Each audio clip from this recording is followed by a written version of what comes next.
Olá, estamos de volta. Houve uma grande interrupção aqui, não sabemos o motivo das interrupções que estão acontecendo. Pedimos desculpas a todos vocês que pacientemente nos acompanham, estão vendo as interrupções acontecerem. Espero que possam compreender que isso foge ao nosso controle, dependemos dos recursos de mídia.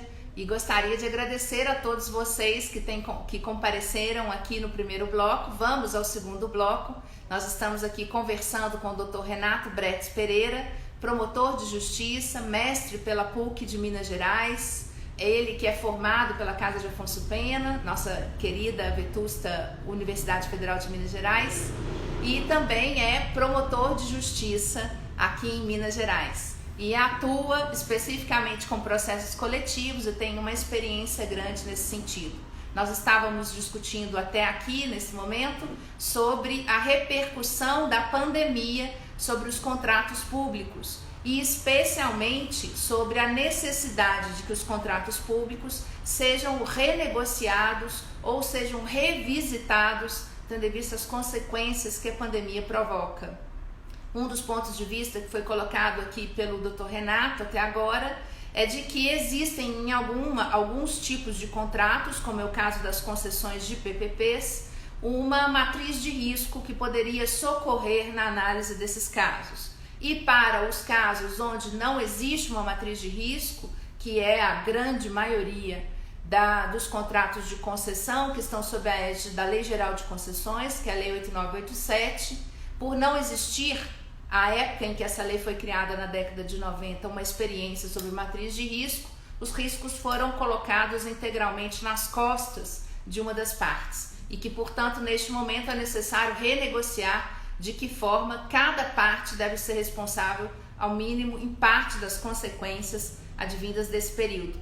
Falou também o Dr. Renato aqui sobre as possibilidades de renegociação dos contratos públicos que vão envolver 4 espectros diferentes: a diminuição, a redução dos encargos do concessionário, a reformulação da política tarifária e da tarifa devida pelo usuário, a possibilidade de ampliação do prazo de concessão para que a amortização dos investimentos possa ser feita em maior tempo para o concessionário, ou então a investida do poder público mediante subsídio.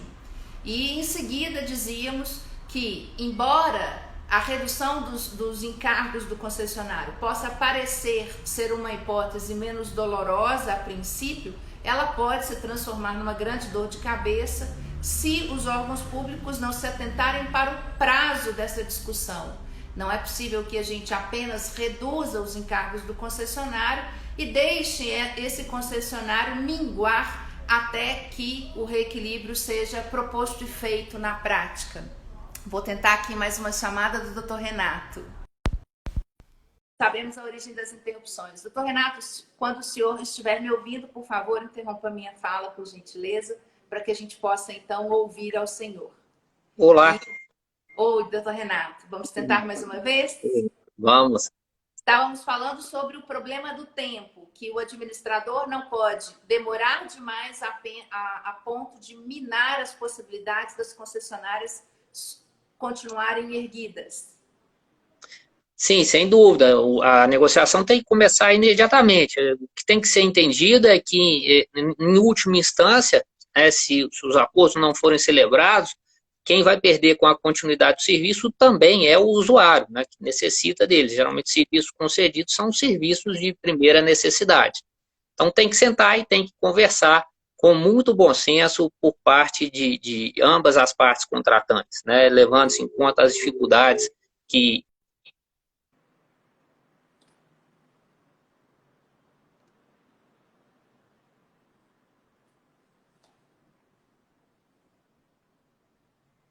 Olá, Juliana.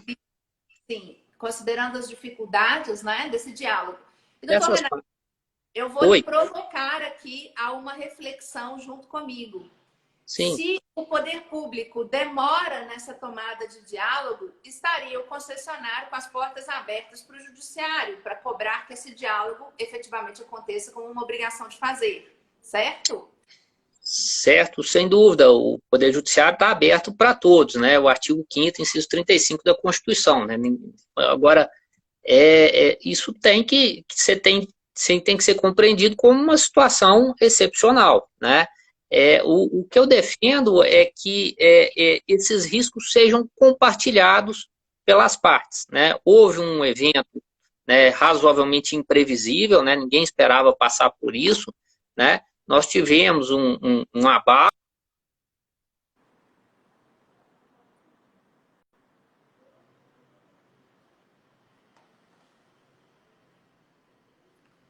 Já já Como eu fazemos estou dizendo, nós, nós tivemos um abalo. Inclusive, lhe ver. Opa, então vamos lá. Põe o celular aí para espantar as baratas. Nós tivemos um abalo aí no equilíbrio econômico-financeiro dos contratos, e isso tem que ser rediscutido, né? O que o empresário tem que entender é que a atividade dele envolve algum risco, né? Não um risco tão exponencial como esse que a gente está diante dele aqui. E que esses danos têm que ser compartilhados entre as partes e não simplesmente suportados pelo Estado, né? Até porque a situação é nova e não houve descumprimento decorrente de culpa, de negligência de nenhuma das partes, né? Ocorreu um fato imprevisível que afetou a economia brasileira como afetou a economia mundial. É sentar e conversar. Alguma rediscussão tem que ter, eu acho que o caminho é mais por aí mesmo. Vamos poder tentar tratar dentro da redução dos encargos, né? Vamos ver qual que é o prazo de duração dos contratos, vamos ver se a matriz de risco é razoável, é por aí, é sentar e conversar imediatamente. Estado que, né, pessoa jurídica de direito público que não negocia, obviamente está aberta às portas do Poder Judiciário, né, para se discutir isso. Né? Agora, cada caso é muito peculiar, o prejuízo, né, que ocorreu para uma parte, para outra, quem deve suportar qual percentual de prejuízo, isso tem que ser discutido em casos específicos, é muito difícil você falar genericamente, né, como a coisa vai se dar em relação a todos os contratantes com poder público que foram afetados pela pandemia. Tá certo. Queria lhe fazer uma outra pergunta agora, doutor Renato, que é em relação à experiência do Ministério Público. Quais têm sido, nesse período pandêmico, se é que já é possível algum diagnóstico da parte de vocês, do que já aportou no Ministério Público de discussão sobre os contratos públicos nesse período? O Ministério Público ele não esperou que as reclamações viessem até ele, né? Houve uma orientação do setor de patrimônio público do Ministério Público que fossem instaurados procedimentos preliminares e que os promotores que instaurassem, né, a recomendação sem ser vinculante para os promotores, que requisitassem os contratos que foram celebrados em razão da pandemia, sobretudo em virtude vamos dizer assim, das permissividades que foram dadas pela medida provisória 926, a dispensa de licitação, redução de prazo de pregão, não tem mais necessidade de estudos preliminares para se elaborar, né, para se definir o objeto da licitação. Então, isso gerou um temor dentro do Ministério Público. Olha, o ambiente para pessoas mal intencionadas, e de certa forma, ele foi favorecido com a medida provisória 926. Tem pontos positivos também, tem coisas que tem que estar lá que eu, particularmente, não questiono. Né? Por exemplo, reduzir o prazo dos pregões em metade. Tem que reduzir mesmo, nós precisamos fazer contratações com uma certa celeridade, urgência. Né? Mas tem outras situações que já não se justificam. Então, em função muito da medida 926, né, medida provisória 926, foi feita uma orientação para que os promotores requisitassem os contratos que foram celebrados durante a pandemia, para que eles passassem por um crivo prévio, né, vamos dizer, seriam coisas assim bastante chamassem uma atenção numa análise, vamos dizer assim, mais perfunctória, mais superficial, né? Por exemplo, você pode perceber quem são as empresas que estão contratando o poder público, existem há mais tempo, não existem, tem sede física, não tem, né? Qual que é o CNAE daquela empresa, Classificação Nacional de Atividade Econômica, tem alguma vez a ver com o contrato que está sendo firmado, né? Essa empresa tem funcionários, quantos são, esse número é compatível com aquele contrato, o objeto que foi contratado é pertinente ao período de pandemia, tem alguma relação com o período de pandemia.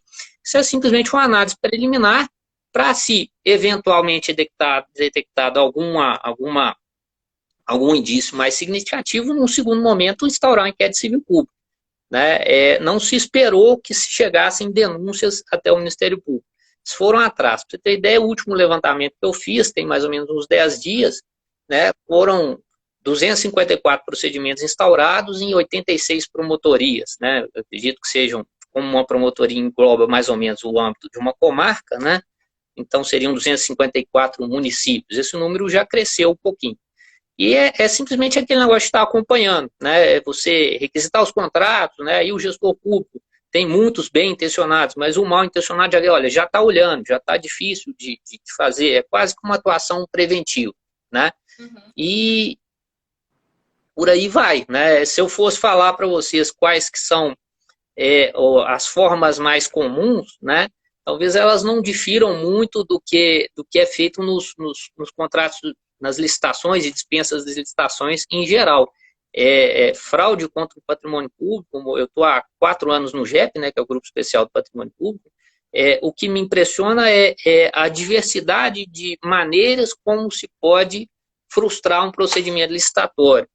Eu pensei em escrever um livro, mas eu pensei, não, eu tenho que viver mais 2, 3 gerações, porque só para você ter uma ideia, você consegue frustrar desde a fase preliminar da licitação, que é quando você colhe os orçamentos, e se você quiser contratar com sobrepreço depois, o seu orçamento tem que ter sobrepreço, e aí a gente identifica orçamento de empresa que não existe, orçamento falsificado, né, orçamento com sobrepreço, que é essencial para ver uma situação um pouquinho mais, né, um pagamento diferente do preço de mercado.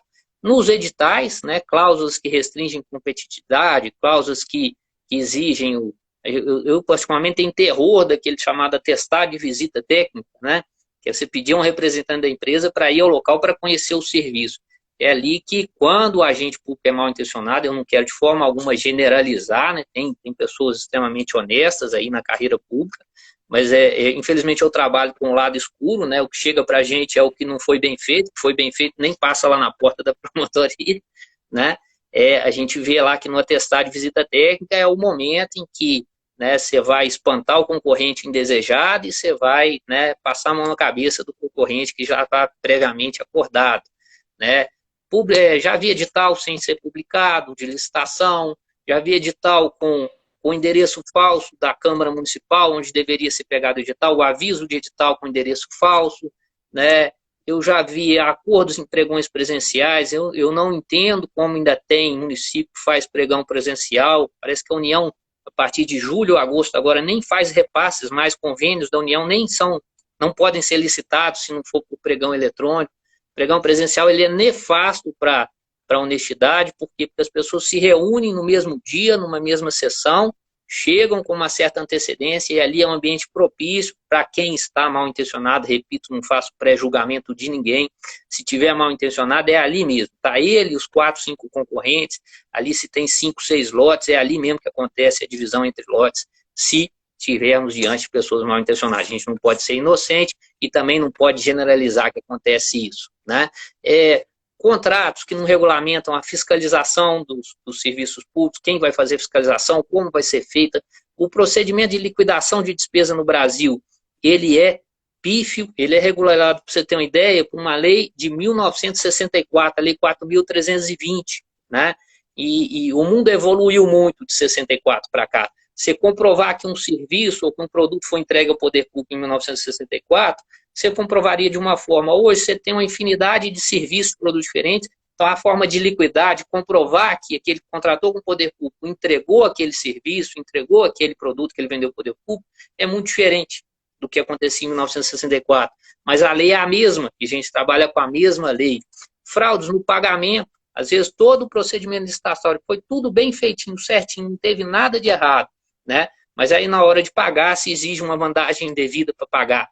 Então, todas essas fraudes que vinham ocorrendo em procedimentos licitatórios, né, ou em procedimentos de dispensa em licitação, elas continuam viáveis e em algumas hipóteses elas são até mais prováveis no período de pandemia.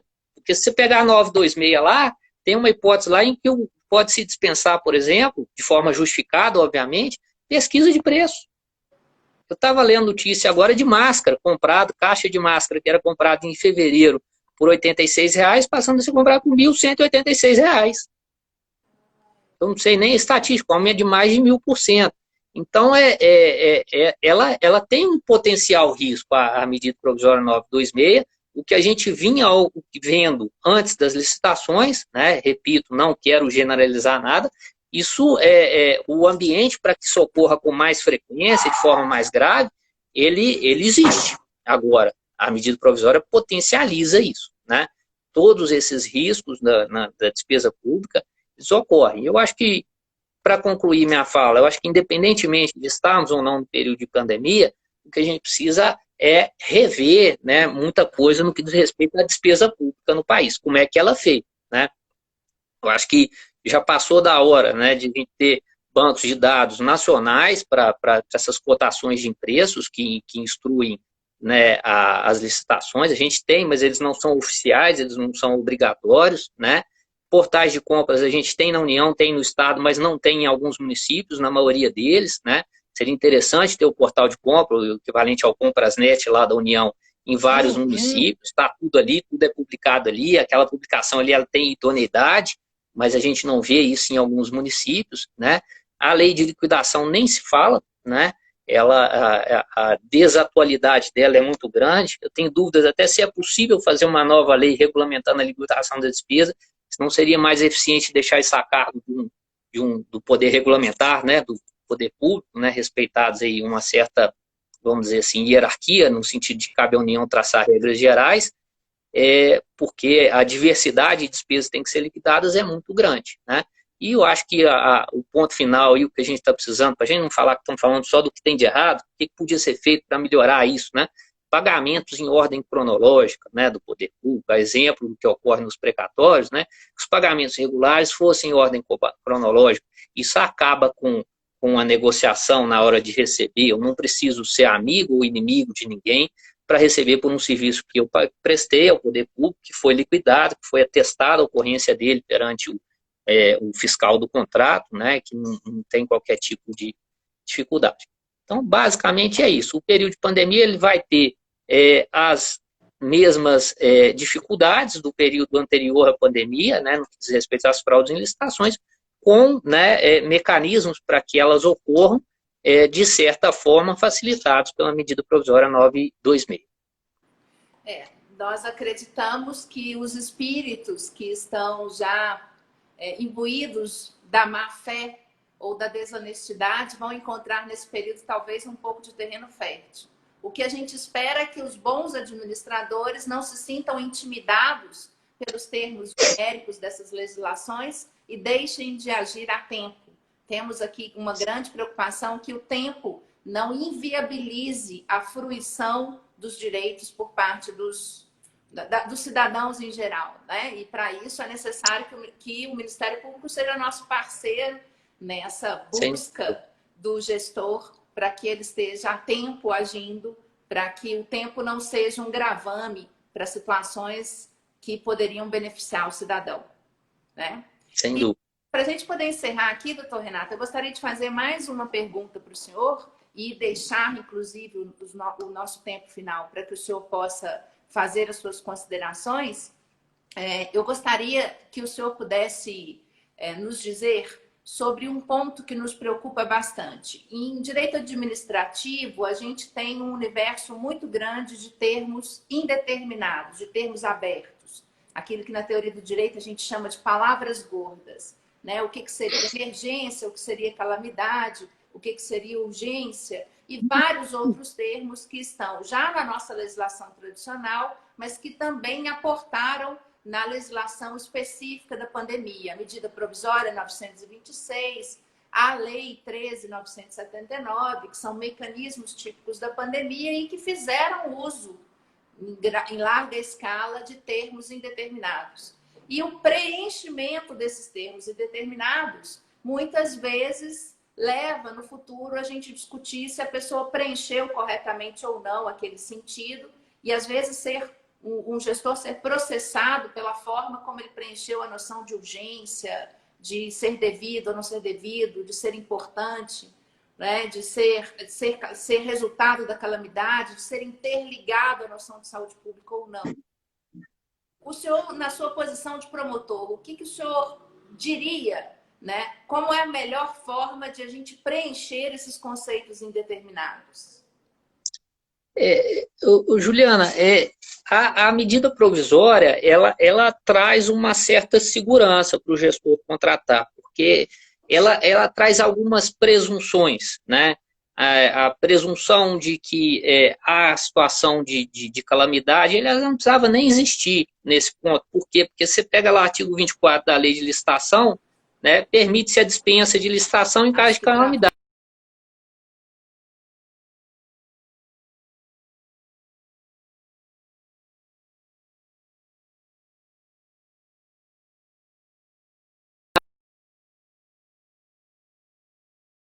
Um comentário? Oi, Opa, voltou, estava travada a parou sua. agora? Então, ela traz algumas presunções, né? Então, a presunção de que a licitação, aquilo que foi dispensado no período de calamidade, que aquilo refere-se a uma compra urgente, ela traz a presunção de que aquele produto, ele refere-se ao período de pandemia. Então, sobre esse ponto de vista, não se discute ainda, não posso afirmar que a presunção é absoluta, é relativa, mas ela traz uma certa tranquilidade. E outro ponto que eu poderia dizer é que a jurisprudência do STJ, quando a gente entra, sobretudo na seara da improbidade administrativa, ela veio em socorro do agente acusado de improbidade administrativa. Você trabalha com isso, você deve ver com muita frequência. A defesa talvez mais comum nas ações de improbidade é de que o agente ímprobo não agiu com má fé. Por quê? Porque o STJ entende que para se caracterizar um ato de improbidade, eu tenho que, o Ministério Público, no caso, eu representando o Ministério Público no polo ativo, da ação, eu teria que demonstrar má fé. E esse requisito, eu acho que ele né, que está consolidado na jurisprudência do STJ, né, e eu acho que ele deixa o agente público relativamente tranquilo de que ele não vai ser responsabilizado por algum termo que tenha algum conteúdo indeterminado. Na medida provisória 926, na lei que regulamenta os contratos na pandemia, né, o objetivo claramente, isso está expresso no texto, mesmo através dessas presunções que eu mencionei aqui, né, é deixar o agente público tranquilo, eu acho que tranquilo até demais, para contratar com dispensa de licitação. Agora, tem regras ali que realmente são preocupantes, né? Por exemplo, quando vem e dispensa cotação de preço, né? Você tem que fazer, você não vai fazer licitação e se você justificar,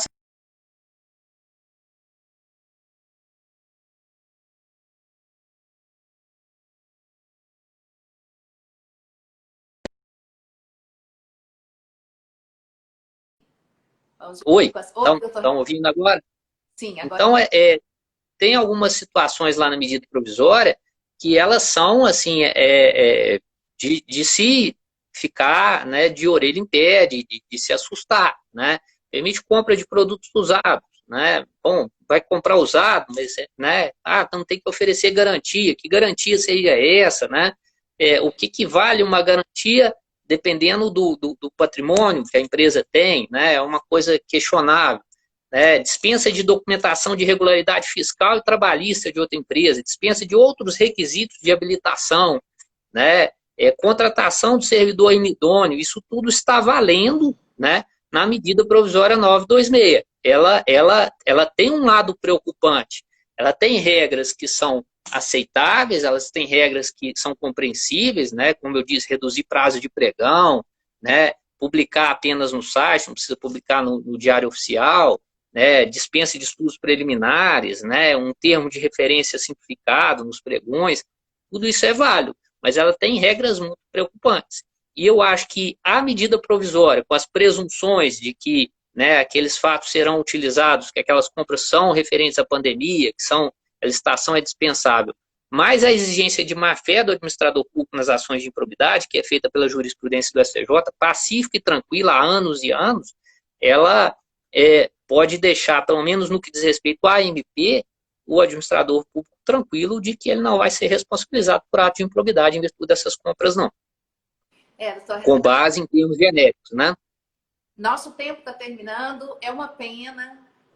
Foi um prazer enorme conversar aqui. Eu acho que a gente tem muito assunto para poder falar. Acho que ainda vamos ter muitas discussões a respeito de todo esse período pandêmico. Nós do direito ficaremos provavelmente alguns anos judicialmente discutindo essas histórias, né? Nós estamos já com muitas discussões judiciais, mas certamente ainda falaremos muito sobre isso nos próximos tempos. E eu quero muito agradecer a sua participação aqui, quero agradecer a disponibilidade de estar conosco, de se adaptar a esse período pandêmico e fazer a live. E espero que o senhor possa vir outras vezes contribuir com a sua experiência, com o seu conhecimento para o diálogo, que é, em primeiro lugar, o nosso objetivo. Sempre estabelecer o diálogo e a interação entre as várias instituições. O senhor me ouve, doutor? Juliana, eu ouço perfeitamente, né? Eu que queria agradecer o convite, peço desculpas aí pelas interrupções que foram causadas aqui, né? Às vezes o problema é no sinal de internet, às vezes o problema é a peça que está entre a cadeira e o celular, né? Que no caso sou eu, né? Mas peço desculpas, agradeço enormemente o convite, agradeço também as sócias do escritório, doutora Cristiane, doutora Maria Fernanda, né? E me coloco à disposição aí para qualquer outro tema que vocês acharem que a gente possa contribuir, né, dentro da nossa vivência prática aí do dia a dia. Muito obrigado. E obrigado aos que assistiram também.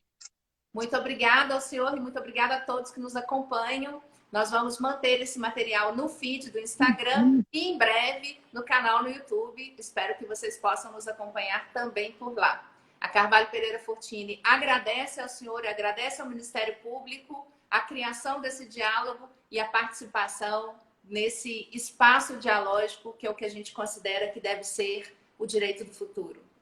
Obrigada e um abraço. Eu que agradeço. Um grande abraço. Até bem breve. Até breve.